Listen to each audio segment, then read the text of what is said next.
quel apport de l'Église dans l'agression rwandaise? Vous savez très bien que la République démocratique du Congo fait face à cette agression rwandaise.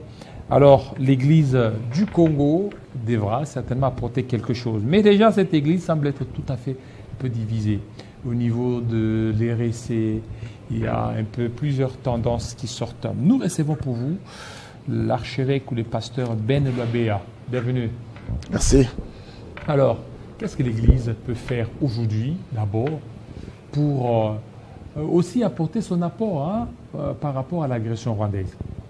Oui, l'Église, de manière générale, a une mission apostolique et sociale. Et dans cette mission qui est à l'Église, c'est de conscientiser d'abord les membres faisant partie de nos différentes églises à prier. Parce que notre force d'abord de l'Église, c'est la prière. Parce que nous croyons que notre Dieu, d'abord, s'appelle Jéhovah Sabaoth, l'Éternel des armées.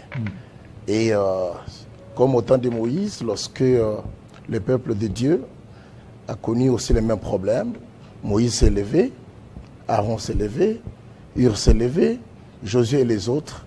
Et pendant la prière, Dieu a confondu les ennemis du peuple de Dieu. Et raison pour laquelle l'Église est là d'abord pour prier, pour soutenir les institutions de la République et soutenir la nation. Voilà.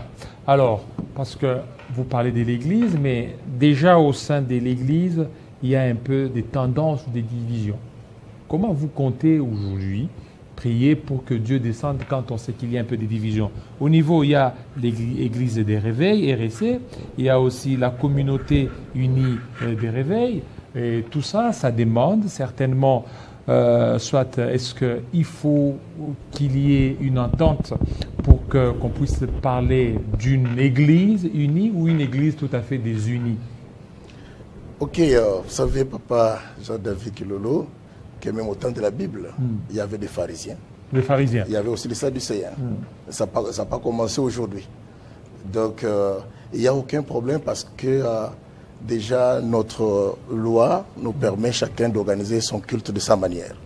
Donc, on n'a pas à avoir un culte tous de la même manière. Est-ce que vous êtes une confession religieuse ou bien vous êtes une plateforme de confession religieuse? Bon, il y a de ceux-là qui veulent alimenter seulement la polémique autour de cette question, plateforme, confession religieuse. Je ne pense pas que papa Jean-David, qu'il y ait une église qui doit reconnaître l'autre comme confession religieuse. Mais par contre, nous avons le ministère de la Justice qui est là pour donner des papiers aux uns et aux autres et reconnaître ceux qui sont plateformes et ceux qui sont confessions religieuses. Dans le cas d'espèce de notre confession religieuse, il faudrait simplement recourir à l'arrêté numéro 010, créant notre confession religieuse. Confession religieuse. Confession religieuse. Si on avait le temps, je pourrais vous lire les documents que j'ai avec moi. Confession religieuse à part entière. À part entière et interface. Différente de l'RSC. Différente complètement. Et vous aviez rempli toutes les conditions. Toutes les conditions. C'est pas pour rien que, quand même, le ministère de la Justice, avec son excellence le Mineta, Costa Moutamba, peut nous donner comme ça, comme un cadeau. C'est parce que nous savons qu'il y a combien? Oui, confession religieuse.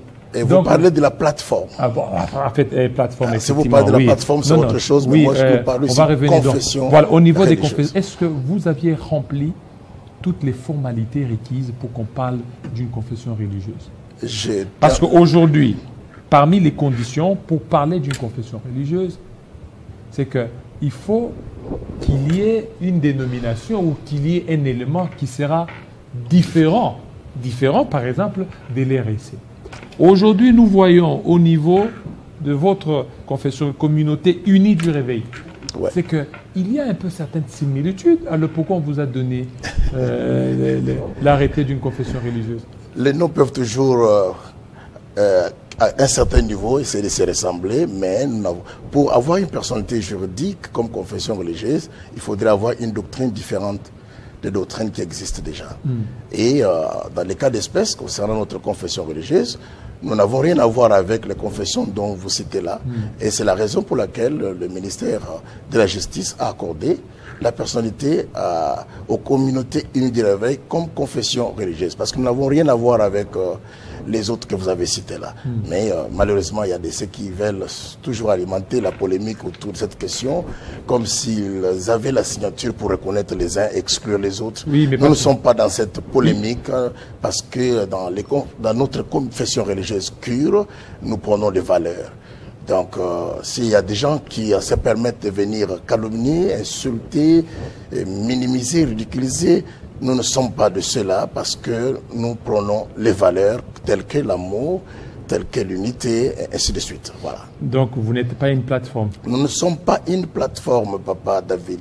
Nous ne sommes pas une plateforme, nous sommes une confession à part entière. J'ai les documents, malheureusement, on n'a pas eu assez de temps pour que je vous les communique. Même en aparté, vous les aurez.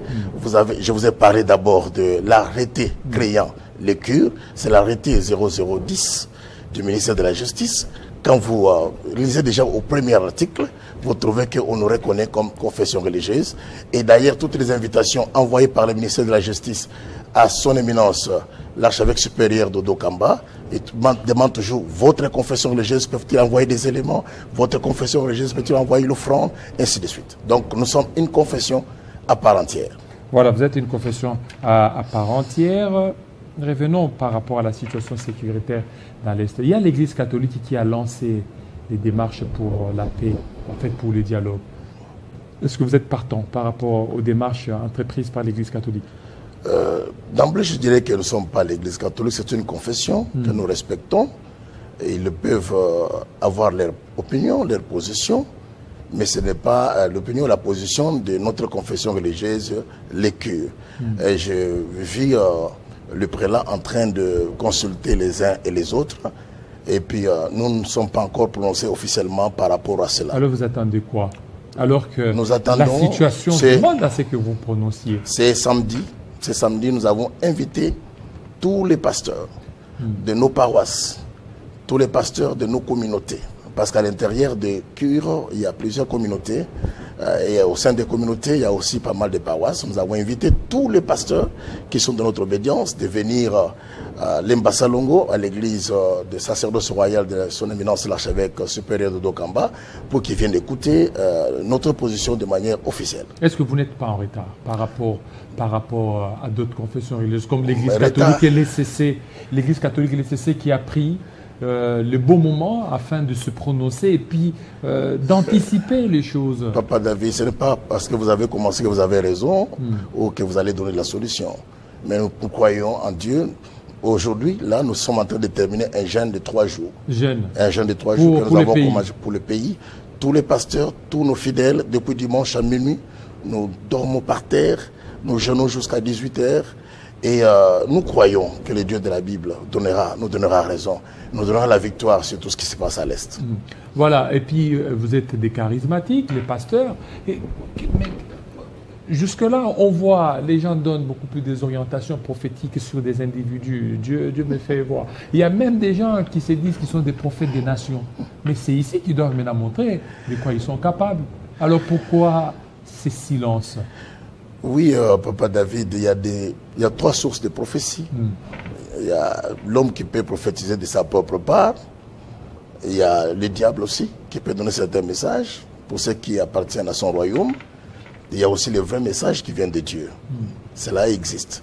Et je ne suis pas venu ici pour commencer à expliquer les prophéties des uns et des autres, mais ce qui est vrai, c'est que Dieu a toujours parlé. Mais où sont par l'archevêque supérieur, nous sommes en prière, et Dieu est en train de nous parler, et voilà pourquoi nous avons demandé à tous les membres de notre confession de venir écouter ce que Dieu a dit de manière claire concernant ce qui se passe dans notre pays. Voilà, concernant. Alors, là, dans votre confession religieuse, il y a des archevêques supérieurs. Ouais. Vous êtes archevêque? Oui, je suis archevêque régional. Alors, pourquoi toutes ces dénominations-là, tous ces titres? Mais vous m'avez posé ici la question, comment est-ce que vous êtes confession religieuse? Vous devez avoir des choses qui sont différentes des autres. Nous sommes différents des autres. Je ne vais pas citer d'autres confessions. Il y a des confessions dont les pasteurs sont des majors, des lieutenants. Cela ne fait pas polémique. Et chez nous, nous avons ceux qui dirigent au niveau des communes, ce sont des évêques communaux. Et ceux qui dirigent les communautés, ce sont des évêques communautaires. Ceux qui dirigent les provinces sont des évêques principaux. Et ce que disent les régions sont des évêques régionaux. Voilà pourquoi nous avons à la tête de tous ces évêques un archevêque supérieur. Archevêque supérieur. Voilà. Et c'est biblique tout ça? Ça, c'est notre organisation. Ça, c'est votre organisation. C'est notre organisation.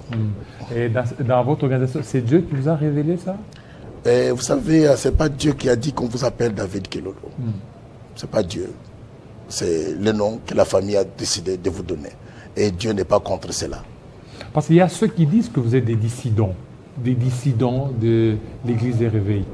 Si on doit parler de dissidence, tout le monde est dissident de quelque part. Même les protestants sont sortis de l'Église catholique. Et vous le savez très bien. Donc, même ceux qui sont passés chez vous pour parler de cette affaire de dissidence, ils savent qu'eux aussi sont sortis de quelque part. Nous ne sommes pas des dissidents. Nous ne sommes pas des dissidents. Vous êtes des rebelles. Nous avons vous êtes entrés dans la rébellion. Rébellion par rapport à qui? Oui, rébellion par rapport à l'RSC. Vous avez voulu aussi faire votre... aller dans votre côté. Non, nous avons eu notre vision, notre façon de voir les choses. C'est comme les protestants n'avaient pas accepté à l'époque la manière dont le culte se faisait à l'Église catholique et ils ont lancé leur mouvement. Nous ne sommes pas distants tels que vous le dites, mais en constatant ce que nous avons constaté sur le terrain, nous nous sommes démarqués pour faire la volonté de Dieu concernant nos vies et nos églises. Et cette dissidence était due à des frustrations que vous aviez connues? Les frustrations, il y en a toujours, même dans des foyers, il y a toujours des frustrations. Et ce sont ces frustrations qui ont fait que vous formiez le cure? Non, c'est pas seulement ça, parce que pour la petite histoire, l'archevêque supérieur ne voulait plus continuer à la direction de communautés ou de confessions religieuses, compte tenu de ce qui s'était passé. Mais ce sont les pasteurs réunis, venant de toutes les provinces, qui ont décidé de mettre sur pied cette confession religieuse que nous appelons aujourd'hui CURE, Communauté Unie des Réveils. Voilà, Communauté Unie des Réveils. Voilà. Alors pour ceux qui veulent vraiment s'adhérer, d'autres églises qui vous suivent, c'est comment? Il y en a déjà des milliers. Qui sont il y a des conditions. Il y a des milliers qui viennent, qui sont déjà parmi nous. Nous inviterons les caméras de Télé 50 de venir chez nous ce samedi. On voit des milliers et des milliers de pasteurs représentants des églises. Et il n'y a pas de conditions si difficiles. S'ils peuvent nous rejoindre à Salongo, Limba Salongo, à l'église sacerdoce royale que dirige son éminence l'archevêque supérieur de Dokamba. Et ils vont voir que les choses sont beaucoup plus faciles pour adhérer dans notre confession religieuse. On attend vraiment le message pour la fin de la guerre. Ça, c'est le plus important. Qu'est-ce que Dieu a dit par rapport à la fin de la guerre? Beaucoup de prophéties, beaucoup de prophètes qui se disaient prophètes des nations, ils ont prophétisé la guerre prendra fin à telle date. Nous sommes en 2025. Jusque-là, ça continue, ça continue. Je vous ai dit ici que la prophétie a trois sources. Si la source c'est l'homme, c'est un mensonge. Si c'est le diable, c'est aussi un mensonge. Mais si cela vient de Dieu, ça s'accomplira. Voilà. Merci. Merci beaucoup. C'est moi qui vous remercie. Voilà, merci beaucoup. L'archevêque Ben Louabéa, archevêque régional. Vous êtes archevêque régional. Il n'y a qu'un seul archevêque supérieur. Un seul. Il a un mandat? Oui, le mandat est là. De combien de temps? C'est de 7 ans. 7 ans. Ouais. Renouvelable une seule Renouvelable. Fois? Une seule fois? Non, pas une seule fois. Donc renouvelable autant de fois. Nous ne voulons pas copier ce qui se passe. Alors c'est quoi? Donc, et si moi aussi je veux devenir archevêque supérieur? On ne devient pas archevêque supérieur comme cela, pas d'avis. Il faut d'abord commencer par être membre de notre communauté. Et à l'intérieur, vous allez lire notre statut. Supérieur, non? Vous allez lire notre statut. Vous n'allez pas accepter seulement qu'il soit là et vous pouvez aussi... Vous savez que l'archevêque Dodo a un mandat de Dieu. C'est un envoyé de Dieu. Donc lui, il peut rester là éternellement. C'est un envoyé de Dieu. Oui, c'est un envoyé de Dieu. Voilà. Merci beaucoup, fidèles téléspectateurs. Vous avez été nombreux à nous suivre. Restez branchés sur Télé 50. Tout à l'heure, la grande édition de Nathalie Okomposo. À tout à l'heure.